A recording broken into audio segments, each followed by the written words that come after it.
Iran president സഞ്ചരിച്ച ഹെലികോപ്റ്ററിൽ നിന്നും ഒരു അപായ സന്ദേശം പോലും കൈമാറാൻ പൈലറ്റിന് സാധിക്കാതിരുന്നതിലും വലിയ ദുരൂഹതയാണ് ഇപ്പോൾ സംശയിക്കപ്പെടുന്നത്.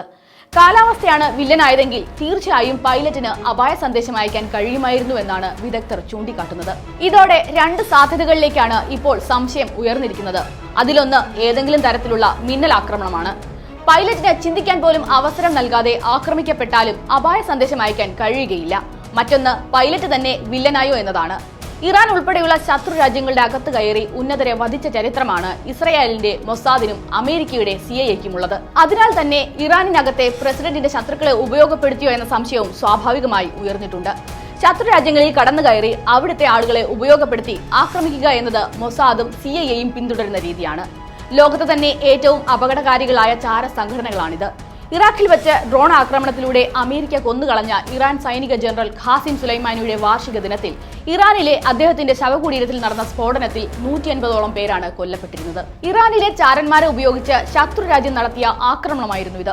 ഇത്തരമൊരു സാഹചര്യം കൂടി പരിശോധിക്കുമ്പോൾ ഒരു സാധ്യതയും തള്ളിക്കളയാൻ കഴിയുന്നതല്ല. അതുകൊണ്ട് തന്നെ പ്രസിഡന്റ് ഇബ്രാഹിം റയീസിയും വിദേശകാര്യമന്ത്രിയും അടക്കം പ്രമുഖർ കൊല്ലപ്പെട്ട ഹെലികോപ്റ്റർ അപകടത്തെക്കുറിച്ച് സമഗ്രമായ അന്വേഷണമാണ് ഇറാൻ പ്രഖ്യാപിച്ചിരിക്കുന്നത്. രാജ്യത്ത് തന്നെ മികച്ച അന്വേഷണ ഉദ്യോഗസ്ഥരെയാണ് ഇതിനായി നിയോഗിച്ചിരിക്കുന്നത്. ഇറാനിയൻ സായുധ സേനാ മേധാവി മേജർ ജനറൽ മുഹമ്മദ് ബഗേരിയാണ് ഉന്നത സംഘത്തെ അന്വേഷണത്തിനായി നിയോഗിച്ചിരിക്കുന്നത്. എത്രയും പെട്ടെന്ന് അന്വേഷണം പൂർത്തിയാക്കി റിപ്പോർട്ട് നൽകാനാണ് നിർദ്ദേശം. അപകടം നടന്ന ഉടനെ തന്നെ ബ്രിഗേഡിയർ അലി അബ്ദുല്ലാഹിയുടെ നേതൃത്വത്തിലുള്ള സംഘം സംഭവസ്ഥലത്തെത്തി അന്വേഷണം ആരംഭിച്ചിട്ടുണ്ട്. വിവിധ റഷ്യൻ ഏജൻസികളും അന്വേഷണത്തിൽ സഹകരിക്കുന്നുണ്ട്. ഹെലികോപ്റ്റർ അപകടത്തിന്റെ കാരണം കണ്ടെത്താൻ കഴിയാവുന്ന എല്ലാ സഹായവും റഷ്യ നൽകുമെന്നാണ് Russian security council secretary Sergei ഷോയിഗുവും വ്യക്തമാക്കിയിരിക്കുന്നത്. ഈ അപകടത്തിന് പിന്നിൽ അമേരിക്കയ്ക്കും ഇസ്രയേലിനും പങ്കുണ്ടെങ്കിൽ അവർ തീർച്ചയായും ഭയക്കേണ്ട അന്വേഷണമാണിത്. ഇറാൻ സംഘത്തെ സഹായിക്കാൻ റഷ്യൻ ഏജൻസികൾ ഇറങ്ങിയാൽ വസ്തുത എന്തായാലും അത് പുറത്തുവരാൻ തന്നെയാണ് സാധ്യത. ഇതിനിടെ ഇസ്രായേലിന്റെ ചാര സംഘടനയായ മൊസാദിന് പങ്കുണ്ടെന്ന് സംശയിക്കാൻ തക്ക കാരണങ്ങളുണ്ടെന്ന വിവാദ പ്രസ്താവനയുമായി യൂറോപ്യൻ പാർലമെന്റ് മുൻ അംഗം നിക് ഗ്രിഫിനും ഇപ്പോൾ രംഗത്ത് വന്നിട്ടുണ്ട്. അപകടത്തിൽ തങ്ങൾക്ക് പങ്കില്ലെന്ന് ഇസ്രായേലിന് അനൌദ്യോഗികമായി പ്രഖ്യാപിക്കേണ്ടി വന്നതും സംശയത്തിന്റെ മുന അവർക്കെതിരെ നീണ്ടതുകൊണ്ടാണ്. അമേരിക്കയും ഇസ്രയേലും ഇന്ന് ലോകത്തേറെ ഭയപ്പെടുന്ന ശക്തിയാണ് ഇറാൻ. ആണവ ശക്തിയാകുന്നതിന്റെ അവസാന ഘട്ടത്തിൽ ആ രാജ്യം എത്തിയപ്പോഴാണ് അവർക്കെതിരായ കടന്നാക്രമണങ്ങളും വർദ്ധിച്ചിരിക്കുന്നത്.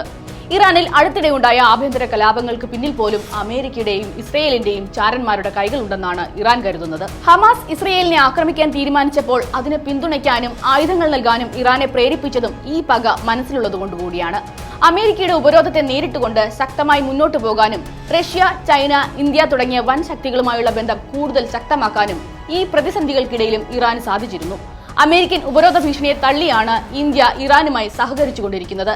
റഷ്യ യുക്രൈൻ യുദ്ധത്തിൽ വൻതോതിലുള്ള ഡ്രോണുകൾ നൽകിയാണ് ഇറാൻ റഷ്യയെ സഹായിച്ചിരിക്കുന്നത്. ചൈനയുമായുള്ള ഇറാന്റെ ബന്ധവും ശക്തമാണ്. അമേരിക്കയുടെ ഉപരോധത്തിന് ഒരു വിലയും നൽകാതെ ഇന്ത്യയും ചൈനയും റഷ്യയും സ്വീകരിക്കുന്ന നിലപാടുകൾക്ക് പിന്നാലെ മറ്റു രാജ്യങ്ങൾ കൂടി പോകുമോ എന്ന ഭയവും അമേരിക്കൻ ഇസ്രയേൽ ചേരിക്കുണ്ട്. ഇതും ഇറാനെതിരായ പക വർദ്ധിക്കാൻ ഒരു കാരണമായതായാണ് വിലയിരുത്തപ്പെടുന്നത്.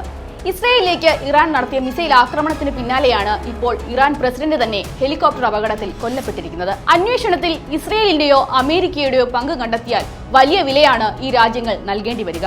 അത്തരമൊരു സാഹചര്യത്തിൽ അമേരിക്കൻ ചേരിയോട് കട്ടക്കലിപ്പിലുള്ള റഷ്യയും ഇറാനോടൊപ്പം കൂടിയാൽ അത് മൂന്നാം ലോക മഹായുദ്ധത്തിലാണ് കലാശിക്കുക. ലോകത്ത് ഏറ്റവും അധികം ആണവ ആയുധങ്ങളുള്ള രാജ്യമാണ് റഷ്യ എന്നതും ഈ ഘട്ടത്തിൽ നാം ഓർക്കേണ്ടതുണ്ട്.